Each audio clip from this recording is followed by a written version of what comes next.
Hey, hello Hello, hello. everybody. What's going on, Brian? Happy Friday. Happy episode 6. Yes, we made it to episode 6. I feel like that's an important milestone. I don't know why, but Yeah. it feels good. The first 5 are the hardest. That's the quote, right? That's what they say, right? Yeah, yeah. No, it's been what a week. We had the roller coaster ride of the Bitcoin ETF news. Ugh, And then this morning we had Sotheby's announcing their ordinal sale. So, crypto, art, Bitcoin, all these things are happening right now. It's very exciting times. it is exciting. It feels there's with ordinals, and I'm oh, I heard our friend Billy like a year ago talking about Yeah. ordinals, and I was like, I want to learn, I want to know, but it's just it seemed overwhelming and daunting, and I was like, I already did that for ETH, which is a really silly, ignorant thing to think, but I was like, I didn't have the time, and now myself and everybody in the planet is like, ooh, ordinals, let's do that now. But I Yeah. think it's really cool, especially knowing like the concept behind it. Like I really just didn't get it until more recently, and understanding how it attaches itself to the satoshis and a part of Bitcoin. I don't know. It's really kind of cool.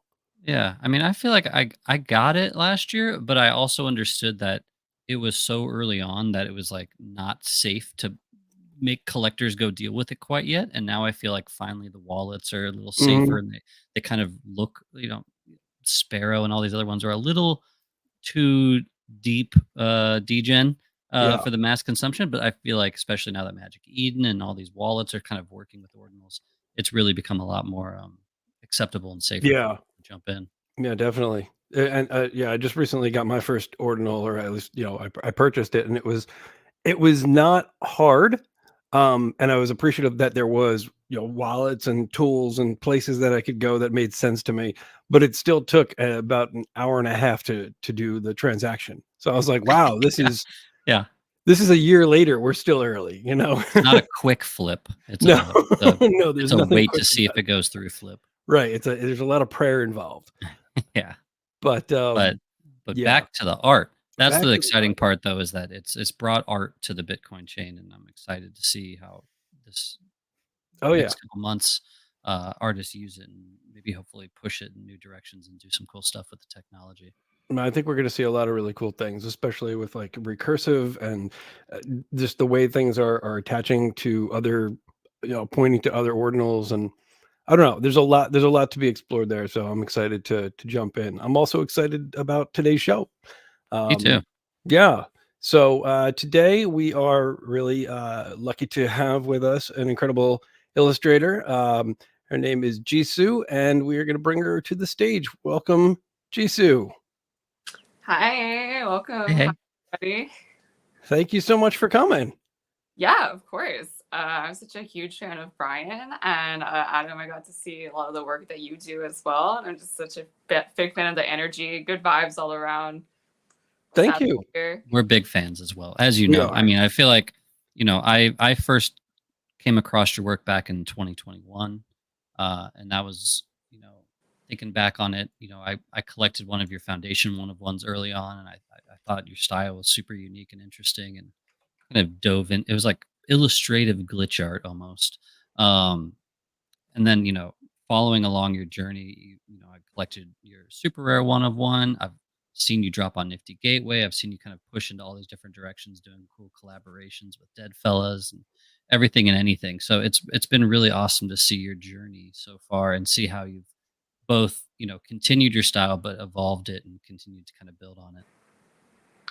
Yeah, I definitely feel like being in this space. I came in with my own like vision and had nothing to do with crypto or anyone else. To be honest, it's just what I thought was cool as an individual, and I just went super hard with it. But being introduced to a lot of like the contemporary art within like fine art or NFTs or any of that, there's just been so much influence on me actually, and I feel like as I've evolved artistically, a lot of my involvement in the NFT space has actually greatly influenced my work in very positive ways. And yeah, I don't know, stylistically, like I feel like the work that you were introduced to is very much the same me, but like now I'm in a different place, and it's like this great amalgamation of like all my experiences. Yeah. Well, I feel like you also, not to get too much into your history, but your background, you came from this kind of illustration, the illustration path that existed prior to NFTs, which was you would do Patreons, you would do, online illustrations, then you'd sell prints of them in these kind of comic fairs. Yeah, yeah. I did my rounds. I feel like I Yeah. paid my dues for sure. I started drawing on the internet when making money as an artist was just like two things you do. You work at a studio, so that you go into like animation, concept art, entertainment design is the overarching name for that, or you become your own sort of brand, an illustrator. You get commissions, you do like freelance cover art, all kinds of things like that. And obviously, I do have a background a little bit in entertainment design. Actually, I think a lot of people don't know this about me, but I do have a entirely separate portfolio of work that's just like all commercial student work. So there's like landscapes, there's character design. I do 3D, visual development, everything you go to like traditional art school for to go work at like Pixar or something, basically. Oh wow. So I did that, but I was like, I don't like doing this. And so I was like, okay, well, my other choice is either like I just swag out with my art online and like try to make a living on my own, doing my own thing. So that's pretty much what I've been doing. And I think NFTs just like perfectly fell into that. Yeah, no, it's an evolution that makes total sense, and it's something I've been kind of shocked that more people that are in that previous pre-NFT industry have been apprehensive about, because it's not like you're pivoting to a new career. It's just elevating and evolving your career into a new market. Yeah. Yeah, yeah. There's been a lot of negative attention, I guess, that and put into people's heads in those fields and industries, that I feel like they're, a lot of the negative headlines make it to them before the positive, or it's outweighed by by the negative, which is really unfortunate, because there's so much that if you really like, there is a community here to connect to, and there are so many opportunities that come from just showing up. So yeah, it's a bummer, but it's really cool when we get to see, people like you from that side of things make it into the space like this. I want to pull up a piece so we can kind of dive in. This piece is really awesome here. Let's do this. Oh wow. Ooh. Yeah. So this is called Anxiety, right? Yes. Yeah. Gorgeous, gorgeous stuff. Um, man, I have a lot of questions, but uh, Please ask. Fire away. yeah, no, incredibly impressive, and it looks like all of this is digital, right? Yes. Looks like maybe on a Wacom tablet there. Yeah, Um, I got my first ever. This is the first piece I made on my Cintiq. Actually, it's a nice. model of the Wacoms where they're like the big screens and Oh yeah. basically like a huge digital canvas, and you just Are you using Photoshop there? Is that what I see? yeah. So my main mediums are mediums. My main softwares are Photoshop, Blender. It's because I do 3D. And then I have like a bunch of ragtag softwares that I've experimented with over the years. That like if I have a piece and there's like one specific painting texture, some sort of element that I feel like Photoshop can't do, I will use that program specifically just for that. So like I've whipped out like Corel Painter, Paint Tool Sci, like all these other softwares just to do like one aspect of a picture. Like I'm insane. No, that's amazing. That's the point of, like any artist, right? With tools, right? You're gonna look in your toolbox, and if you're like, I don't have, like, there's the programs now have so many things you can do in each one of them, but they're not perfect, right? And if you Yeah. want to tell a story a certain way, or with a certain, and you might as well call it a medium at this point, right? Um, that's cool that you use 3D. Is there any, like, are you blending? Are you doing things like at all, starting with like a 3D model for character, and then going in and reworking and drawing on top, or what's the process like to make something like this? Yeah, so it's a little bit of everything, but I'll start with this piece specifically. And it's a good model for just generally how my process goes. Oh, there's a little There's a little process gift for you guys.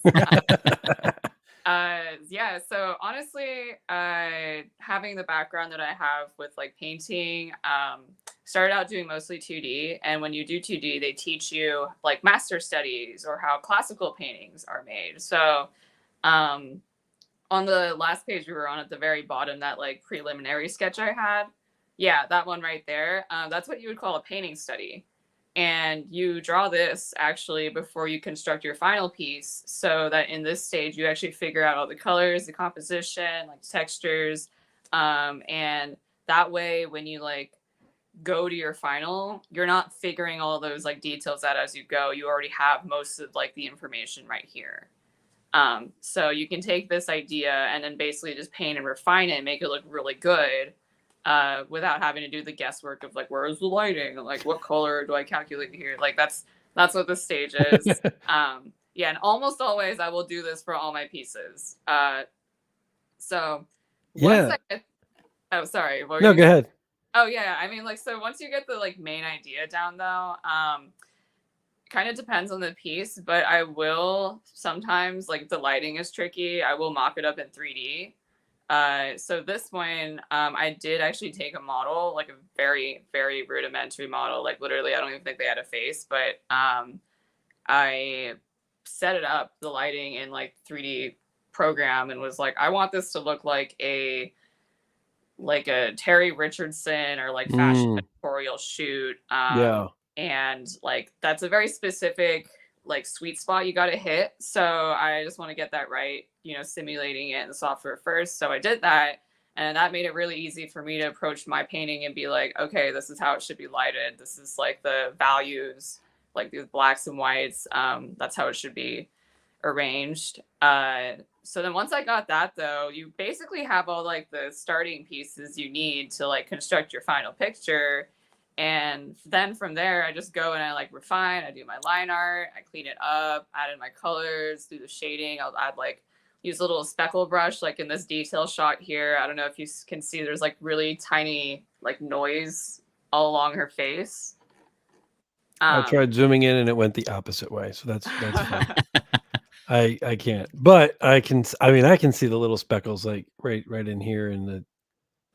Yeah, like that's all like painted in. And I'm just using like a dithered airbrush or something. Sure. Wow. It's cool that you blend, like, to get to your, a unique style that's really, unique to you. I always find it fascinating when, depending on the artist, what they set up as constraints for themselves, and oftentimes it's, especially in a more traditional medium, right, where it's less digital, people are only using whatever paints are available and canvases available. So it's sort of like not often that you see like an airbrush in the middle of an acrylic with a little bit of oil painting. But even though that's all digital here, it's essentially what you're doing with, adding like an airbrush texture right here, but then having, very hard, dark, out like art outlines on stuff, and having here there, like it just falls into, flat color. I don't know. I think that's obviously a lot of what helps your pieces just stand out as you having a voice artistically. Yeah. What are your thoughts? Is that just sort of like a throw whatever at the wall? Because I know some people, and it's awesome, but like some people are a little more rigid with like, yeah, I'm only going to use these 5 brushes, or this is, so how did that come about, do you think? So I love this question because I've had this conversation with some of my very esteemed art colleagues, very accomplished artists. I remember I was talking with Robbie Trevino. He's done some work in NFTs, and he's also has very similar background to me. He's done like Lucasfilms, some various like video game studios, like concept art. His process is very rigid. And if you look at his work, it's very clean. The lighting is very like calculated. It's amazing. It's amazing, but like you can tell like he in his head there's like these are the steps, right? We were like looking at my work, and he just walks up to me and is like, Jackie, like, I don't get like why you made this decision. Like right here, like is there an outline around her like fingernail? We're looking at a different piece of mine, but he was just basically pointing out the same things you were just saying, where it's like there's like flat and then there's shading and then there's just like random lines and it seems very chaotic, but it like works together. Mhm. And I definitely, my answer to that was just like, I looked at him, I was like, Robbie, I have no idea what I'm doing. And yeah, I definitely think a good bit of it is just like spraying and praying. Yeah, this is for contrast. This is Robbie's work. Oh, we yes, love yes. Robbie. No, that's really just spraying and praying. I mean, it works though, right? Like it's That's what and I gives it also that glitch feel. yeah, I guess that's part of it, right? Like that what you were talking about, like, and then just this right here, that's cool. I think just because that's not a paint splatter so much, right? Like it is, but it isn't. Like it's a paint splatter would be a lot more messy. This is funny because it's almost like it's where you could put control. You put Yeah. control into your glitches versus I no, I totally know what you mean. My artwork makes me do like deep soul diving into myself because I feel like I truly just go off my instincts and I trust my instincts, but I also don't know what they're trying to say most of the time. And like a lot of my work, especially like the more glitchy stuff, I think at the time, like this piece specifically, it's literally titled Anxiety, and I was going through a lot of anxiety.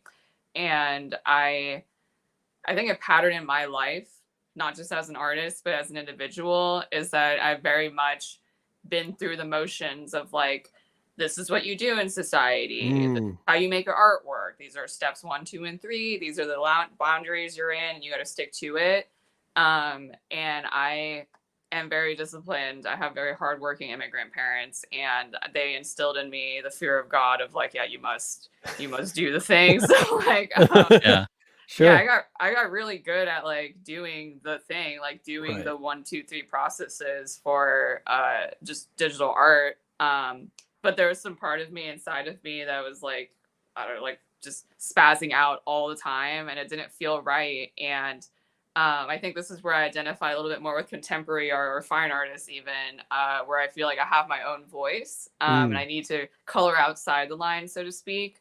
And so like a lot of the glitch effects you get are literally just me. Like this is a great process piece actually to show this. Like I think this artwork, this girl with the tab, like literally everything up until like the last 90% of the picture is very structured. Yeah. Like this took me like a day to do. It was so fast.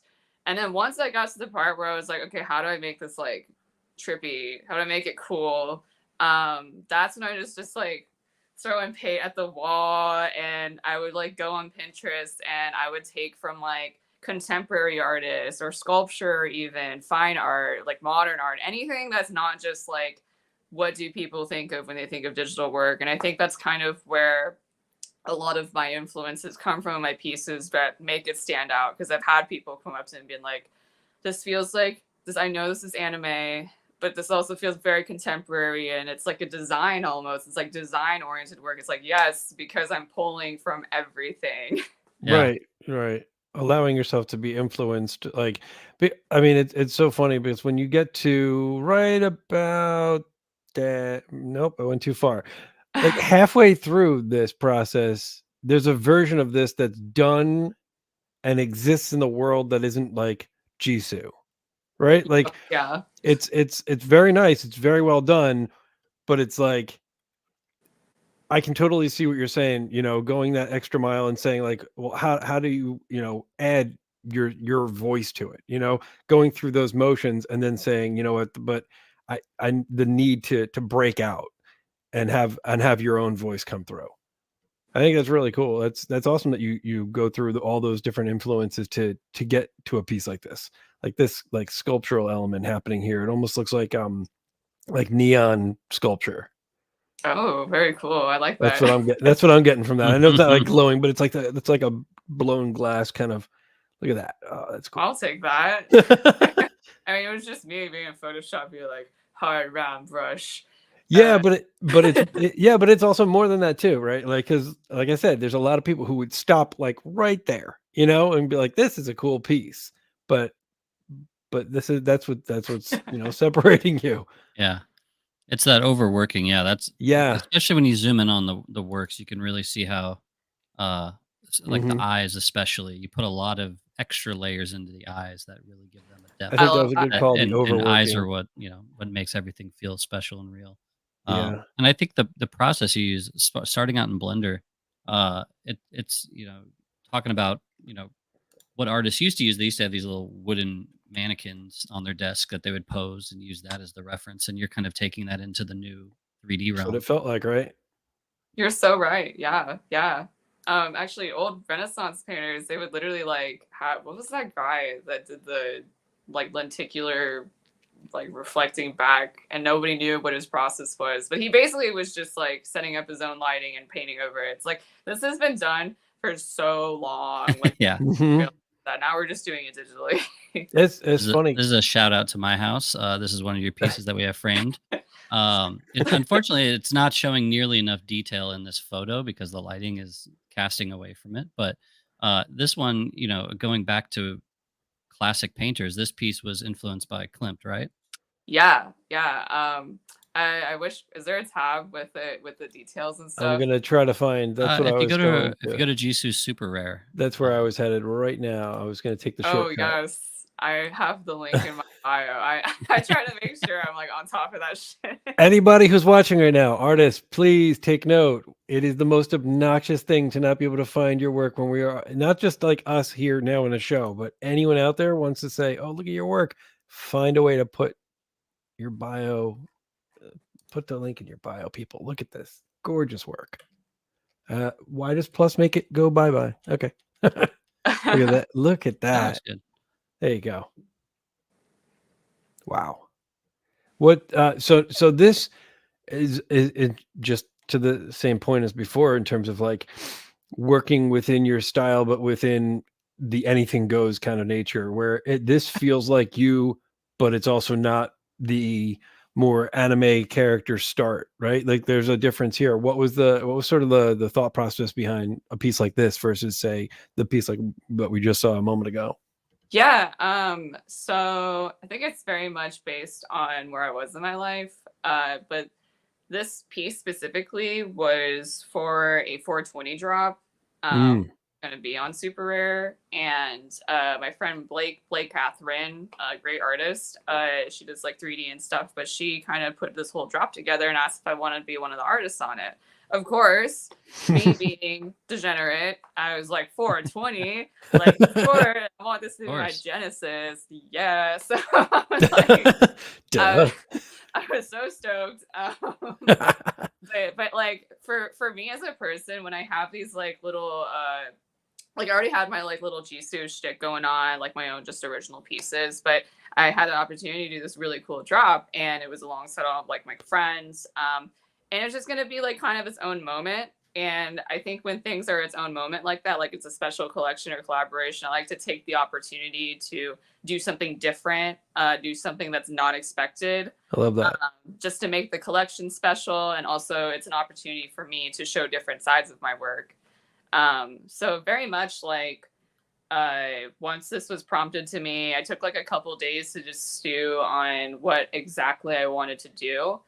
And, I could have done a typical Jisu, like pay me like a Jisu girls. Like we got a freaking girl and tripping out on weed. It's like, that just felt so basic and obvious. And like, sure, it would have done the job, but like, I don't like being basic or obvious. And I wasn't going to feel motivated to work in the picture. So I was scrolling Pinterest, which if you guys are gathering now, it's like one of my favorite pastimes. But like, I saw some Klimt pieces, and I just went down this rabbit hole. I got reminded of that whole era of art, and that sort of style, and I just kept looking at his work and being like, oh my god, this is like speaking to me so much.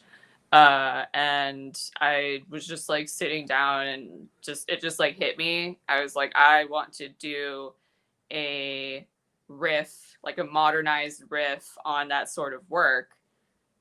which I think actually stylistically a lot of my work can feel like that. It's like almost a modern or contemporary take on like pop or cultural phenomenal things. So yeah, that's kind of what started me on this. And I also wanted to take it as an opportunity to flex. Like, I can paint, No, I feel that. I get that. I get that. Every now and then we do this, Yeah. all of us have, it's the desire to sort of prove ourselves, I think, Yeah. it's saying like, I can do more than one thing. Look, I'm pretty awesome, but I think it comes through really well. And I think it's an incredible way to show the range that you've got, because it still feels like you. Um, but yeah, it's just a really gorgeous way of doing it. Yeah, I think the common link between all of your styles that go in different directions is that they exude emotion. Mm. Uh, whether it's the expressions on the face or the pose of the body, you get a lot of emotion out of these pieces a lot, and I think the viewers see that instantly.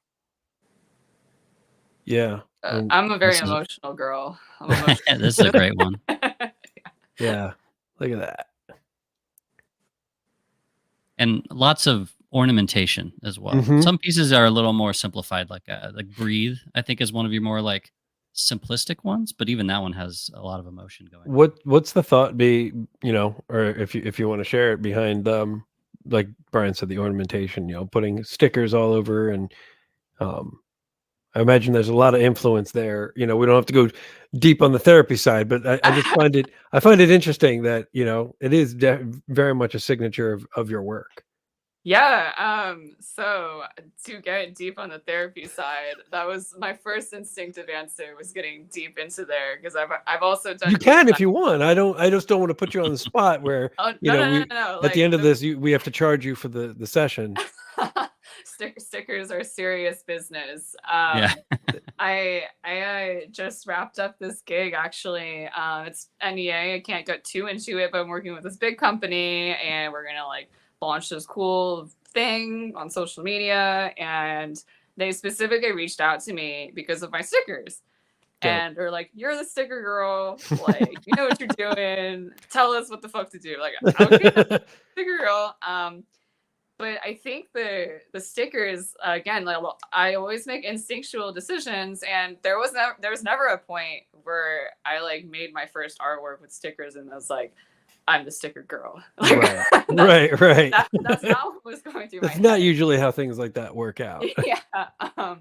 So I think Anxiety, the one with the red hair, was the first piece I really did like that. But I think my decision at the time to just draw artwork that I wanted to draw has led me to the subconscious realization that a lot of the artworks are kind of like a callback to eras of my childhood that were very formative for me.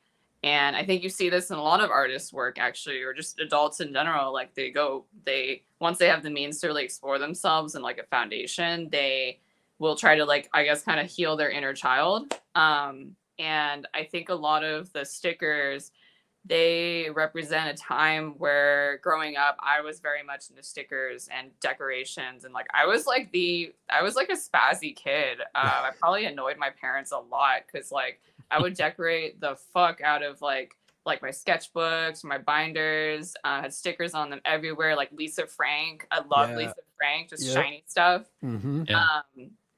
And I think like that very much is what I'm pulling from subconsciously in my newer works. And it's almost like the adult me is meeting little me, and we're like combining them together to bring out whatever is inside and spill it all over the picture. And so like the stickers specifically, I think like they're just so emblematic of an aesthetic that I really relate to. Like particularly the sticker references that I looked at, they're from editorial shoots.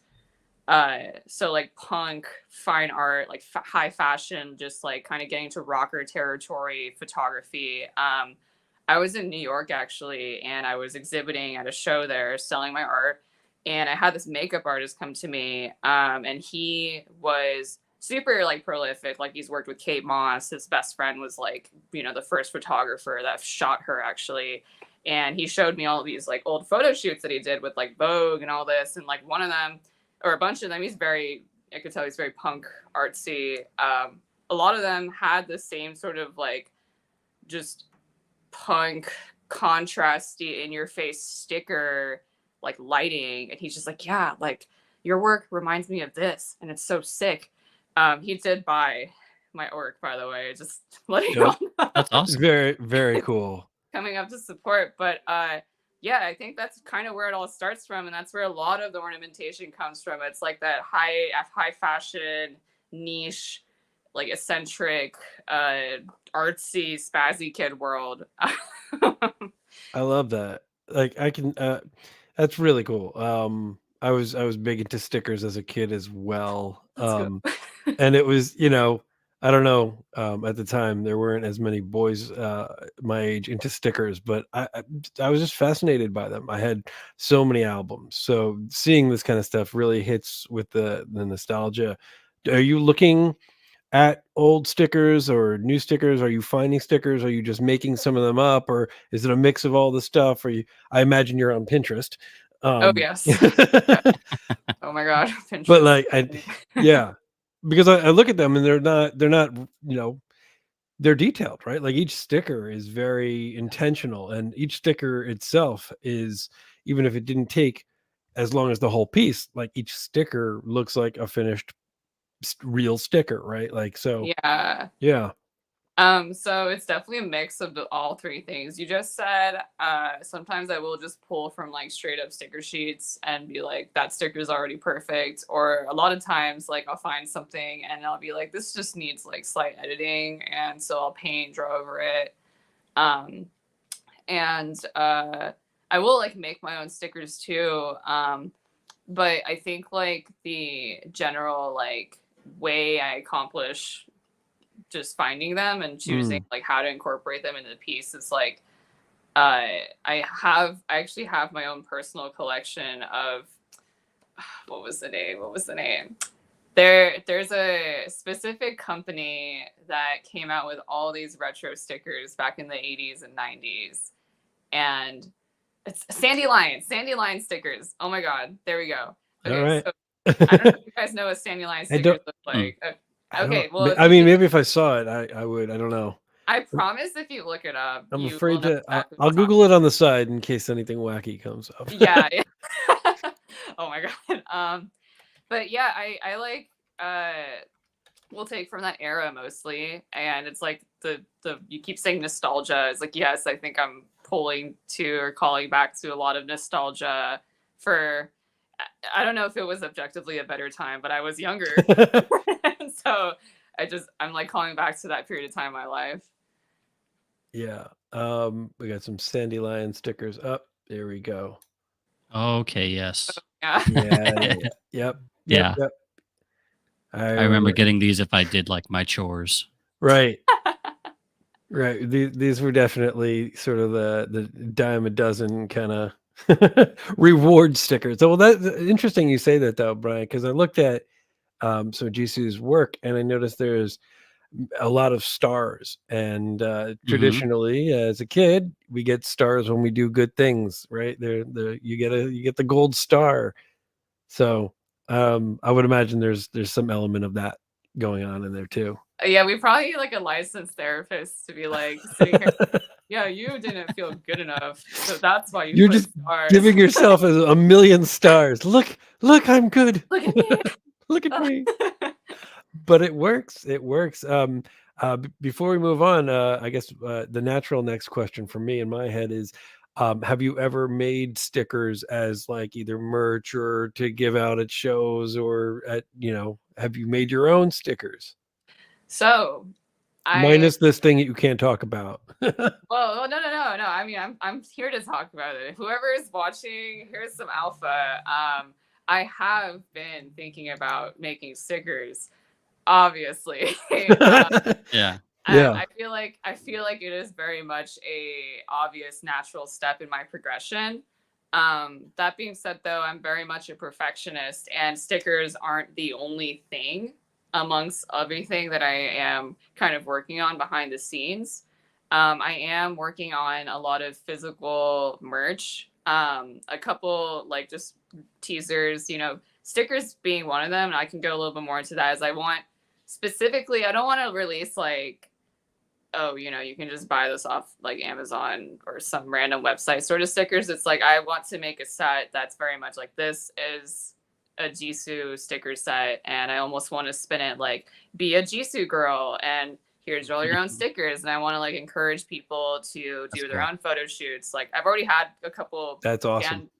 Fans of my work have literally like cosplayed my pieces. Wow. And yeah, they do that thing. So I'm like, that's I think the next step is like, you know, I got to do this, but I'm gonna do it well. So we got plans. All right. Okay. Yeah. That's some good alpha. That's badass. I mean, that's awesome. Yeah. I mean, if you're the sticker girl, like, you gotta make some stickers. And if you got fans dressing up, we sell candles here. Like I don't know. Very I've cool. seen some of those cosplay photos, and they're really well done. Yeah. Wow. Have you cosplayed as one of your characters? Oh my god! So this is oh my gosh, we're just hitting every point. I mean, like, so I have like amongst the big Jisu world universe plans, stickers, apparel. I think it's a very natural evolution, and I actually just mentioned candles because I was like fat fingering with my mouth because I actually am working on like physical like sculptural work. And I am thinking of getting like doing toys and candles, and I've been actually in the studio with my friend who knows ZBrush, like the 3D sculpting software. We've been like working at it. I just haven't posted anything about it because I'm like, I like to keep things behind a closed curtain.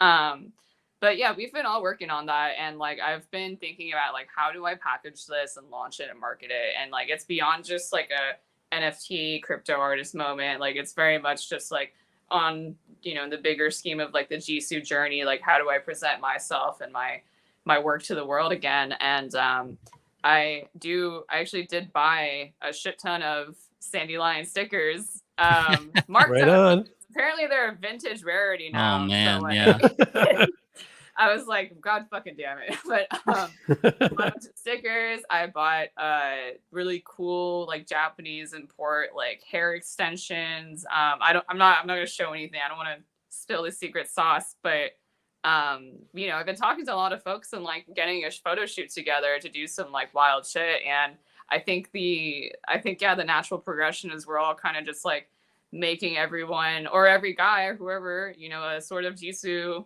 girl or Jisu thing or whatever you want to call it.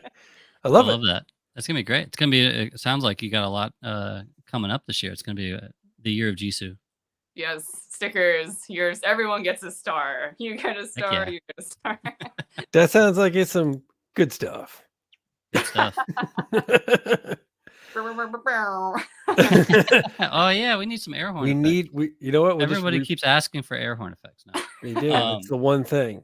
But well, that's awesome. Well, before we move on to the next thing, was there anything else you kind of teased a million things coming up? Is there anything people need on their radar? I have teased a lot. Yes, I am a teaser. I do like to like leave people on the edge a little bit. Maybe that's toxic, but the alpha is join Jisu's Discord. That's where all the news happens. Actually, I do have a little Discord server, and the link should be like in my link tree in my bio and stuff. But there is specifically a collector channel as well. It's like a cool mix of like artists and random people from all over my socials. But like the collector channel is where I'll post like, here's the NFT. Yeah.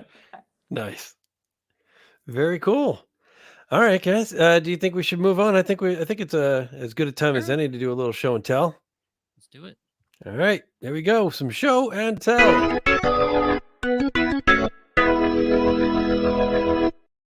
All right. Let's kick it off. Jisu, we'll go with one of your picks first, and we'll kind of bounce around from person to person. The beauty of this is that these are, for anyone who's just tuning in for the first time now, these are artists that we've either collected ourselves or just admire, and we think that deserve a bigger voice. So each of us has picked 3 different artists to spotlight. And usually the other people, like I'm the only one who knows what everyone has picked because I'm putting this thing together. So it's kind of a fun surprise. So here we go. First piece. All right. So this first piece is from Faith Love. Yeah. And I am going to unprofessionally blank on the name. So I'm going to go back out to X. Connected is the piece by Faith Love. Beautiful piece. Want to tell us a little bit about what you why you picked it? Yes. So I think one of the big things that I have been opening my eyes up to since I've left my concept entertainment design past is the beauty in simpler art, or art that just isn't made to be part of any sort of pipeline. And I think that in today's world, you know, a lot of times people look at artwork, be like, I could have done that. It looks so simple. And it's like, well, you know, well, you didn't, first off. And then, secondly, you know, art isn't just about technique or how much you detail or time is put into it. At the end of the day, for me personally, I think that it's very much about like expressing yourself and connecting with the viewer. And you know, Faith's work to me personally, I've seen her work and discovered her through like the crypto art space. It was just so emblematic of that. Like, it's very much just like, this is the emotion. This is how I'm going to make you feel the moment. And I'm not going to, because I don't need to do all these like bells and whistles or flips to like get you to feel something and really connect with the piece. Almost like I feel like if she or whoever, if any artist took this idea and they like went way too hard with it, it would almost, you know, defeat the purpose, right?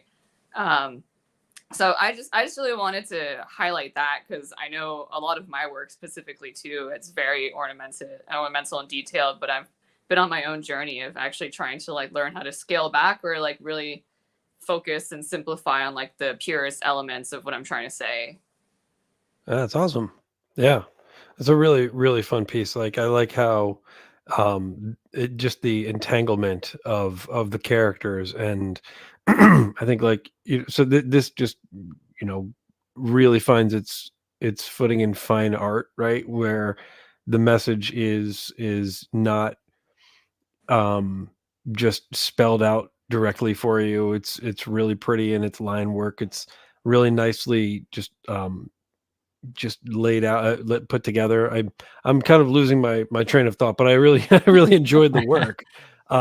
Yeah, Brian, what are your thoughts? I love it. I mean, I love Fate's work. I'm a collector. Uh, this one I hadn't seen. This is actually kind of different. Usually her stuff is black, It's tan, and black red. on white, But right? I just love what she does with figures and how they're intertwining and they're telling these deep emotional stories about Yeah. love and loss and all these things. This one, I'm just lost trying to piece together the poses because it's like I see two people hugging and embracing, and then but there's like a third I, somewhere in there as well. Um, I I see find it four, five, fascinating. Yeah, five of them, I it's a really think. great piece, Yeah, and I love neon stuff. It has a slight glow to it as well. That gives it that kind of neon feel. yeah, awesome. Thank you so much for bringing this. Of Uh, course. all right, let's jump over to a piece that Brian brought over. Change Library. directions. He didn't Ah, bring yes. anything. Ooh. Yes, this one right here. Oh, so this Um, is a piece by Arc4G. I'm blanking on the name of it, but I collected it. Weight Waves. Um, so Arc's been in the space a long time. I'm a big fan. He's really kind of nailed the materials of what he does. Um, but one of the most important parts is that he's got a disability where he's not really able to use his arms and hands well, and so he creates all of huh. this via an iPhone app that he taps buttons in Blender, and so he's doing all these incredible physics and animation things with the most limited tool set possible, essentially. And I didn't realize that until maybe like a year ago that he was working under those constraints, but I've always been a fan of his work. And yeah, I collected this. It was part of Sotheby's sale of 3D artists, and this was one of the auctions I won. Oh, the was that the oddly satisfying Yeah. collection? Nice. That's really cool. I had no, I mean, you know, that's just even more impressive to know, how it was made, under what circumstances. But regardless of that, it is just a really captivating piece to watch. Anytime, always being fascinated with the concept of a perpetual motion machine, right? And with a looping GIF in something that looks like this could be real, um, with like with a motor in there. But I love this, and I love the cascade effect that each one of these pieces have. Yeah. Wow. Well, he has a wonderful collection. When it comes to satisfying stuff, he's one Mm. of the best. That's awesome. Oh yeah, I can see this Oh, is. wow. Yeah, I Oh like at this, and it's like I want to own it. yeah. Like Physical, I right? want it in my home, and yeah, I mean, I had no idea about his process, but the piece alone, even without the process, is like it was just so I was getting entranced. So well done. Wow. That's great. Thank you, man. And just a note to the audience: when we're done with the show, we send out a big tweet thread on the Art First Twitter account that has links to all of to the episode and all the art that we talk about. So if anyone wants to go in a deep dive on these artists, that'd be a place to do it. I'm going to go ahead here and pick out this piece right here. Oh, wow. So this one right here is called Heckler or Hecklers by Toussaint. And I'm a big fan of his work. He is known as a self-proclaimed garbage artist. Everything he does, he says is trash. Is a trash artist, I guess. He calls himself. It's not so much garbage, but He's a trash artist. he's a Yeah. trash artist. It's beautiful. That is a genre. Yeah. It is a genre. For anyone who doesn't know, trash art is its own genre. And me just calling it garbage only helps it, I think. But it's absolutely gorgeous. And all of his work, I believe, is done with vector Oh, illustrations. really? Wow. So let's get in there real quick with a juicy close up if it actually loads. Look at that. Wow. Whoop. Oh, yeah. So every one of these is just this gradient vectored line work Plus the drop shadows really give it that cutout Yeah. paper feel. Yeah. But I mean, it's just one of those things where knowing that, for me at least, I have an incredible amount of respect for the process. And also I love how messy it is. I love how Yeah. not clean it is. That's what helps to me it feel like paint almost. Yeah, it does look like paint. It looks like fat strokes of like thick paint, just put together. Yeah. So yeah, I'm fascinated by all of his work, but this piece that I collected a while ago, especially, really just kind of it hit real hard with like It hit. Yeah. exactly. I like the eyeball details going back Look to at this. Jisu's eyes. Let's get in here. Let's get in the Getting those eyes. details in the eyes go a long way. I mean, eyes are the focal point, right? The windows to the soul, and if you can find them in the piece, then you can really look at them. Yeah. Oh, there we go. There we go. There's an eye. Cool. Look at that, though. Like, just every A lot one of of these layers. Yeah. little detail, little line, little layer. Yeah, and it's cool too because some of them aren't shaded, right? Like there's Yeah. an intention to go, and that's I'm drawn More to cartoony. work like that just is mixing different techniques and styles. All right, let's move around. Let's go back to Jisu and let's go with this piece right here. So this piece, I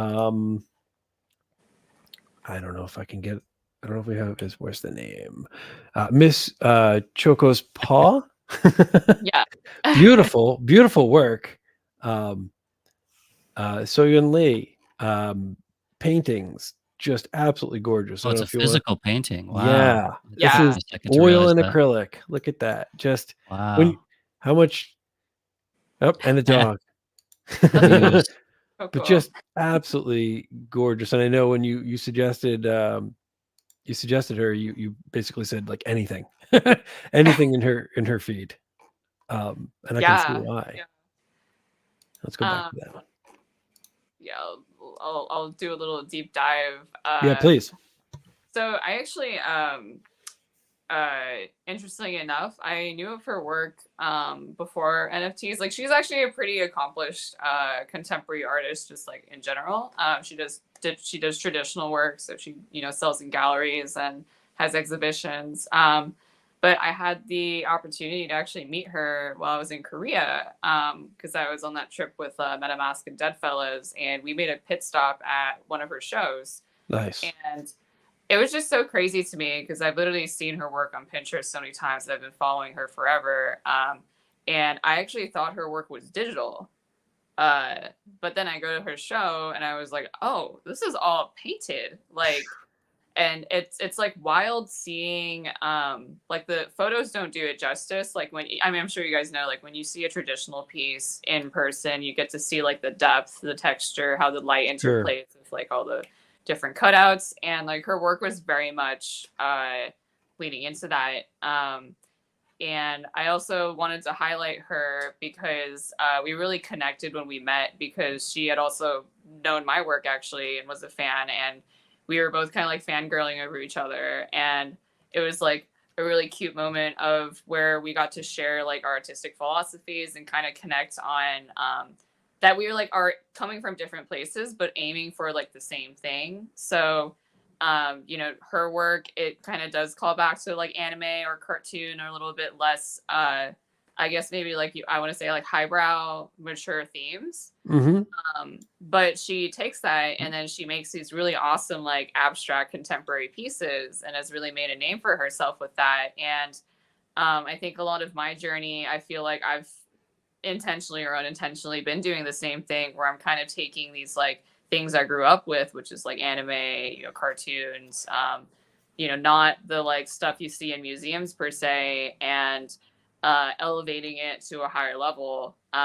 So we just really connected on that. But I also just love her work, like in general, period. And I wanted to take a moment to highlight that there are some artists that are doing great things. And I think she has done some NFTs, but she's not like super within the space. But like, there's just like a whole breadth of styles and worlds out there.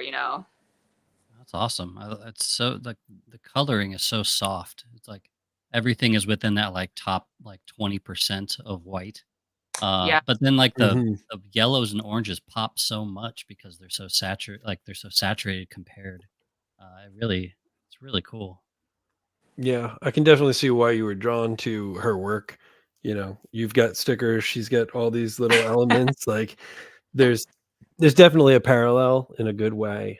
Yeah. I should note also too, between my work and hers, there's a lot of melancholy or like sad, darker themes in our work. So the gallery we went to when we were in Korea, the theme of it was dreaming. But all these pieces, they look so cute and inviting, but then like when you read the descriptions and what they're actually about, like her whole exhibit was just about life is so tough, and the only time I really feel peace is that moment between right before you're about to fall asleep and enter a dream and you're like conscious or subconscious, and then when you drift off. And it's like that to me is like the absolute calmest state. And I was like, that is like so much deeper.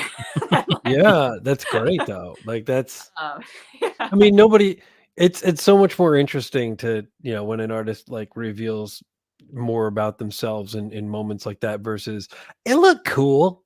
I Yeah, mean, there's no shade to cool looking art, but if you can find a way to express yourself on a deeper level and understanding, like even just working through, feelings and emotions in our art, I think is always a plus in terms of like elevating what you're trying to do. definitely. Very dreamy. Very nice. Thank you. All right, let's see. Brian, you're up next. Let's go here. This Yes. piece here. Yeah, Ooh. this is Uh, it reminded me of Toussaint's piece, yeah. Swirling Emanation. Emanation by Algo Mystic.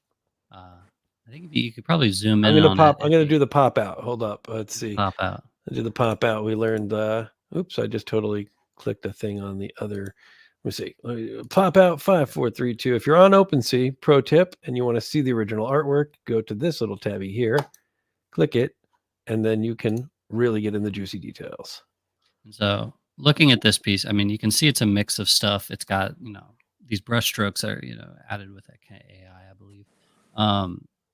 But this artist, I've been a fan of his for a long time, and the series on Super Rare I find beautiful and fascinating. But even more so, he's the brains behind a plugin for After Effects that I've used for What? 2 What plugin? decades.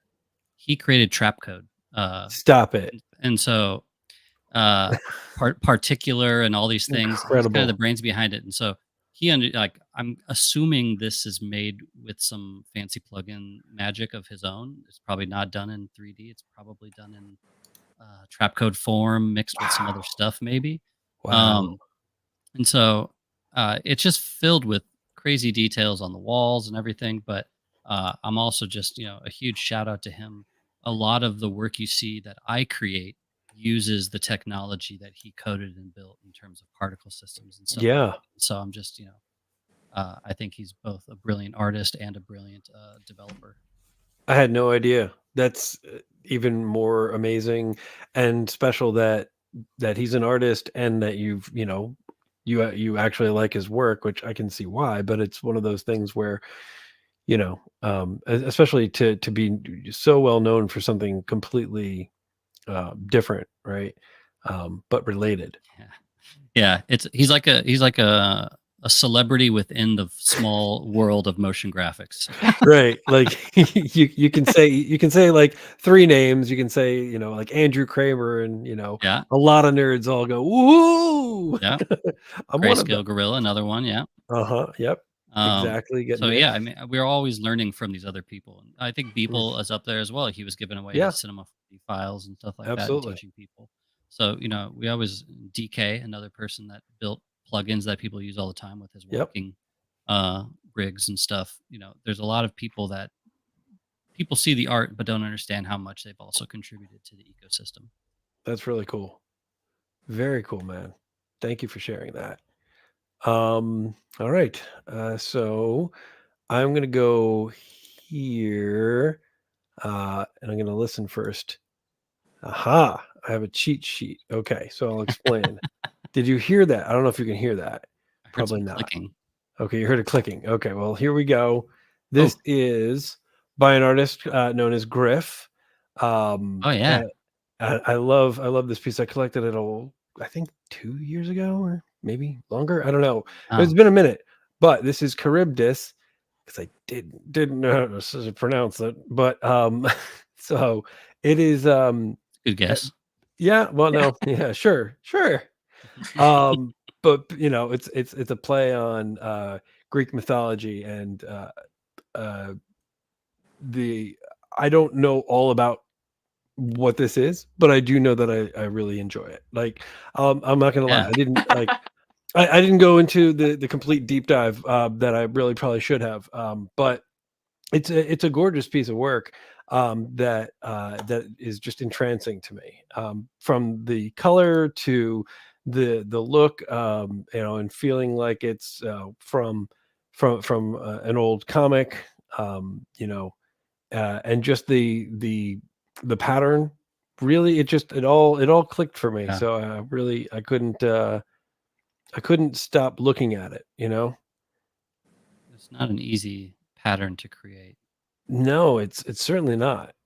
Yeah, I'm trying to figure out how they did that. Like my artist brain is activating like Yeah, right? Like what's the pattern that led to, or like how do you get to this? Right? Where's the repeat? Where's the hair start and stop? Yeah. That's really cool. Mhm. Yeah, I'm a fan of Griff. This is, you were collecting his work before I think I was aware of him in general. OG. Every now and Yeah, then. I love that halftone The really halftone is gorgeous. gives it that fun feel. Yeah. Look at that. We were looking And last I week love colored wires. This like is Bryan Brinkman color. this could be a collab. Yeah, it Look could at be. this. Uh-oh, hold up. We gotta get the copyright lawyers in here because I see some CMYK wires, guys. Yeah. It's okay. There's no clouds. No clouds. I didn't invent wires. Are you sure? You definitely made them cool, though. This is pretty cool. Yeah. This is, Yeah, I I'm keep jealous I staring didn't at come it. to this I'm idea like, I'm first. like getting sucked in. I keep getting closer and closer. Well, I mean, yeah. When I first found the piece, it was a no brainer. But I remember I was staring at it, and it was getting collected, and I was like, oh wait, I should collect this before it goes away because I'm just like lost in the piece. I very, very much remember that. And I also remember for some reason this piece had like hiccups with OpenSea. Like it's been like taken down 3 times and it's very confusing, but it seems to be fine now. OpenSea be like that. It does sometimes, doesn't it? All right, let's finish it out. Each one of us has one more remaining. And Good so choice, let's go Griff. to Jisu. Ooh. We're going to go Jisu's Bedroom Artist is this Olivia Petty? Yeah. I know her online as Liv's World because Okay. we're very diving into her world. And I just really loved this and her work in general. I just saw her just scrolling on Twitter and just popped up, and I was like, this is really cute. And I think very much what I represent in the space, or a lot of these artists, is like there's a whole side of NFT artists that aren't just like, the hard edge or normal typical thing, style that you think of when you think NFTs. And like, to me, a lot of Liv's work is very much that. It's very girly. It's a little like retro, and it's soft and it's cute. And I also think, obviously you can't have a deeper meaning, but sometimes it's like work doesn't have to be this like crazy psychological, immense cultural deep dive either. Like, I think, Sure. this is very much just a portrait of like her bedroom and like her comfort space. And like, I love the retro elements. Like, she has the like fucking dog thing. What do you guys know what those are called? I forgot. I don't know what they're called. I see it. They were like little radios, right? Yeah, they were like part of that wave of like early 2000s technology where they're like, oh my god, we can make technology and we're gonna attach like one gimmicky function and it's gonna be the coolest thing ever and sell it for like 40 bucks. But like I fucking love that shit as a kid. I wanted one of these dogs so bad, and I was like so hyped when my parents finally got me one. And yeah, I feel like this piece is just kind of such a representation of like what we growing up during this era in like the late 90s or 2000s, especially as a girl, even like you're like, this is exactly what I wanted. Yeah. There's definitely a lot of meaning though throughout. I mean, with rosaries and the candles and like and the crayons, like there's definitely some, a deeper meaning here. And yeah. I really dig it. There's a term for this style that's kind of been coined in the last year called Frutiger Arrow. Is it Frutiger Arrow? Frutiger Arrow, AERO. Arrow. Which is it's like this 2000s tech where it was like bubbly iconography and like everything was like form factored in a strange way, and like I see this resurgence happening now of this kind of aesthetic that we were all living in those early 2000s computer worlds, which I think again it goes back to that nostalgia that we're all loving. Mm-hmm. This one, these feel a little more surrealist and a little more I don't know, kind of like the last artist we saw with those paintings where they're kind of in this dream state. 2006, the year of the dog. It was definitely, this is definitely capturing a moment in time, right? And there's there it is. Haunting you right there in your face. Taunting, That's awesome. If you guys knew like how they animate and sound and actually move in real life, they're like the most jankiest little shit ever. But like it's so hype when you're like 10 years old. You're like, fuck yeah, I have a robot. That's awesome. That's a really cool one. Yeah. I love the ripples in the blankets. Yeah, it is all very dreamy. I'm learning about myself. I like dreamy, dream state work. Yeah. That's always funny too when you put together, whether you do a curation, proper curation, for a show, or if you're just like this finding work and then you realize like you learn a lot more about yourself when you get to take a look back at, what you tend to like or gravitate towards. Yeah.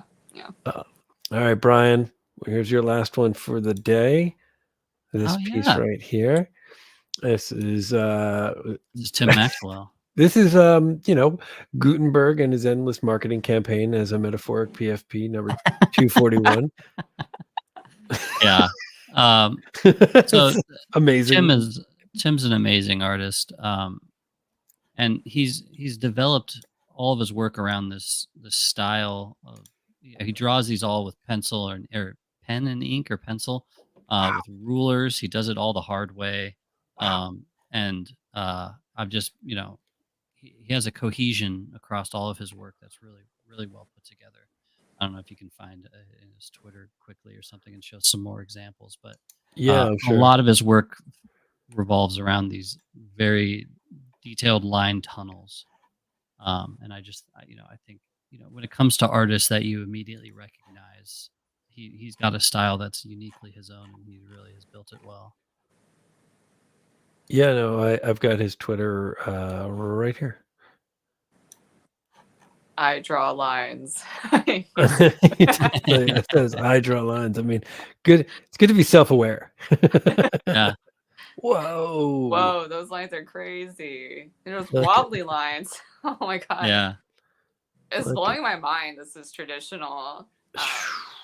Like, yeah. It looks like That might be some. Well, is that drawn? it looks like AI, sort of like in Might be his AI. style. It might be Maybe a he's trained mix, from AI. but Yeah. it's definitely that's a cool piece. I don't know what that is. Someone else's. yeah. It's drawn. Yeah. No. So yeah, I think Tim to me is a real artist in terms of like Mm, he's kind of like Jake Fried, where he's doing it the hard way, and you can see the work in the pieces. right.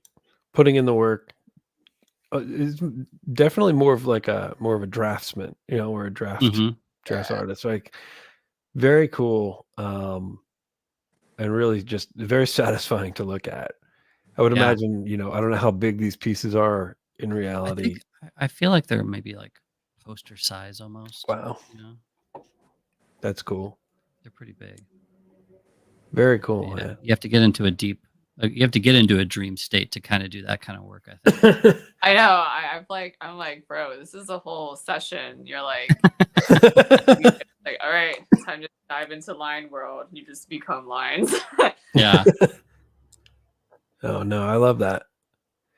All right. I think I've got one more. We're on the last one. Last one. Yeah. We are gonna go to, for the first time, featuring an artist on 01. Oh, very cool. Yes. So this is called Bright Fright that I collected by Bree, OX Bree. I love 01. For anyone who doesn't know, that's a platform that's created by Colborn, the artist Colborn, and some other incredibly talented people putting all that together. And it's a place for free minting. So basically, one of the fun parts about the site in general just is that you can't collect anything until you've created something. So as soon as you create something, you get 10 sort of like credits that you can then use to collect any 10 pieces of art, provided you're quick enough, if it's something that goes like too quickly. So people are, refresh and just really kind of like it. I don't know. It felt a little bit kind of like punk and sort of like the early days of Like an art swap. Yeah. And there was a lot less pressure. And I know the detractors were all about, it's a race to zero, a race to the bottom. And I'm like, it's not how I see this. Like, this is an incredible place for artist discovery. Like, Yeah. so that's what I found with this artist. So I do highly recommend people go check out 01.art. Yeah. At Is some it back point. live now? I know it was down Yep. for a little bit. Yep, it's back live, and Oh, cool. they just put out a thing where it's kind of like a recap, like a Spotify Wrapped, where it's like you minted this many and you did this many, and That's cool. here's your collectors. And I've got a collector in Antarctica, I found out. So like that's definitely not a VPN. It's definitely real, guys. Whoa. But I dig this. It's like it's gorgeous, right? it's like what they call it, flash art for tattoos, but it Mm. also the Oh. stitching in it makes it feel like it could be a fabric, like I was patch thinking this or is like a something. sick badge. Like It Yeah. you would could be. stick it on like a jacket or something, and it would just swag up your outfit by like 10. It does, and I love the hot pink outline, you know, Uh, and Yeah. you know, it very much feels it feels it's got a lot of energy in there, and the yellow. I'm a big fan of yellow, as people probably know by now, but it was striking, and it was one of those things where I don't know, you hop on at the right time in 01, and you can find some really incredible gems, and then from there you just go down a rabbit hole of like exploring. But this, yeah, I could see this being on a like a leather jacket, right, or like a, you know, or a patch on a pair of jeans. Like it's really rad design. yeah. I'll have But to check out this site later too. I love the system. Like it's just cool. And it's yeah, just I am gonna, you know, plug the site for a second here if it loads, just because I think it's a fascinating experiment. Yeah. Even if you don't mint, you can still look around and Exactly. So anyone can come on here and take a look. These things come up, and you get to set how many you want. So I was usually doing, I think I did like editions of 15 or so, or 13. And I was in I was fortunate, I guess, for what it was. When I would put one up, it was gone in like 30 seconds to a minute. I would, you know, quote unquote, sell out, even, you know, they were for free. But it's kind of exhilarating to see how things work there. And honestly, I see it as like, for me, it was an experimental platform. Like I went in and I made a whole bunch of new collections from this one series I wanted to explore, that I then parlayed into like my empaths drop. So it was sort of like, I don't know, it just felt like there was no pressure, and I could come and explore and kind of just experiment. cool. So yeah, highly recommend people check it out. Good job bringing in a new platform. Yeah, we do things sometimes, right? But yeah, I think you know, we're a little bit over time, but I want to just thank everybody for coming to check out the show. Jisu, thank you so much. Is there, before we go, anything that you want to plug that's coming up? I know you talked and teased about 100 things, but is there anything in the, you know, like, oh, by the way, tomorrow you might want to mint this thing going on for you? What's up? actually, so I do have a drop coming up soon. I'm very fortunate to have the opportunity to do a meme card, which is really cool. 65 that Six, with punk. yeah. Nice. Yeah, Very cool. I worked very hard on this piece, and I think it came at the right time, because I think in the community as a whole, things are starting to swing back up a little bit, Yeah. and that's kind of the theme of the picture too. So I'm excited for that to come out. Should be out in January. Love it. Have more details soon. If you That's soon. Heck yeah. yeah. So That's I so mean, awesome. Congrats. follow on Twitter, join the Discord if you want like more Intune updates, but I will definitely be posting about it. Yeah. But yeah, I mean that's pretty much it. Go look at cool art, keep an open mind. Be nice to people. I'm just trying to throw out every platitude. Yes. Recycle, reduce, reuse, rewind your tapes, do all the. Call your mom. Call your mom. Start with that. Call your mom. Call your parents. Yeah. Dad's Awesome. too. Well, thank you so much. This was so fun. And yeah, this is great. It's great. Thank you for having me. I'll talk to you more soon. I'm excited to get the meme card. Hey, we can trade our meme cards. Hey, trade me. Yes. One day I'll join you folks. Hopefully Adam will be on there soon. I got a meme card that's out right now. That's, you know, I feel like that's like, oh yeah, I'm very proud of it. It's a very cool card. Pudgy Penguin inspired. Little Pudgies. I collected one. It's great. I appreciate it. Thank you. And Adam, do you want to plug next week's show? Yeah, you know what? Let's do it.